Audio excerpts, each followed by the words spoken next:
వామ్మనే వామ్మనే గింత తెలివా, గింత మోసమా, గింత పెద్ద క్రిమినల్ మైండ్లా గిసొంటి సినిమాలనే ఉంటాయి అనుకున్నాం కానీ బయట కూడా చేస్తారని గిప్పుడే ఎరకైంది. సర్కార్ ఆఫీసర్లు పని చేయకుండా జీతాలు తీసుకుంటారని ఎరికే, లంచాలు కూడా తీసుకుంటారని కూడా ఎరికే. కానీ సర్కార్ ఆఫీసుల గిట్ల కూడా అవుతుందా అని పరిశాన్ అవుతారు గీ ముచ్చట చూస్తే. ఏం మోచవర్లు ఉన్నారు జిహెచ్ఎంసీ ఆఫీస్లా కొలువుకు పోయి పని చేయకుండా టైం పాస్ చేసి జీతాలు తీసుకునేటోళ్ళు ఒక ఎత్తు అయితే వాళ్ళ జుత్త నుంచి వెళ్ళిన వాళ్ళు కూడా ఉన్నారు. మరి సర్కారు జీతం అనో లేకపోతే అడిగేటోళ్ళు ఎవరు ఆపేటోళ్ళు ఎవరు ఎవరికి ఏం ఎరక అవుతుందని పుక్కిట్లకి వచ్చే పైసలతోటి చేసిర్రో తెలియదు కానీ రిటైర్ అయినా కూడా ఇంకా జీతాలు తీసుకుంటున్నారట. ఇక నకిలీ వేలు ముద్రలతోటి కూడా జీతాలు తీసుకుంటున్నారట కొందరు సూపర్వైజర్లు.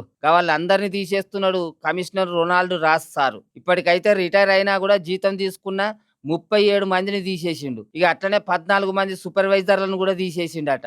ఇక ఇంతటితోటి ఆగదట, ముంగట ముంగట కూడా ఇంకా చాలా మందినే తీసేస్తారట. బల్దియాల పనిచేసే చాలా మంది అధికారులు రిటైర్ అయ్యి 5-6 ఏళ్ళు అయినా కూడా నెల నెల జీతాలు అయితే తీసుకుంటున్నారట. అడిషనల్ కమిషనర్లు, జోనల్ కమిషనర్లు, డిప్యూటీ కమిషనర్లు ఇట్లా చాలా మంది షాప్ వేసుకొని కూర్చున్నట్టే ఉన్నారట. రిటైర్ అయినా కూడా వీళ్ళు కుర్చీ ఇవ్వకపోవడంతోటి కొత్తోళ్ళు కింది స్థాయిలో ఉన్నోళ్ళ అవకాశాలు పోతున్నాయి. మహానగరం ఖజానాకు తూటు పడుతున్నది. ఆ గంజికాయ ఇప్పుడు జిహెచ్ఎంసీని ప్రక్షాళన చేస్తున్నారు. ఇక ఇది అన్ని డిపార్ట్మెంట్లలో అయితేనే ఉంటదట. ఇక మరి సర్కార్ జీతానికి ఆశపడే అవినీతి అధికారులు తస్మాత్ జాగ్రత్త. మరి ఏమంటున్నావు?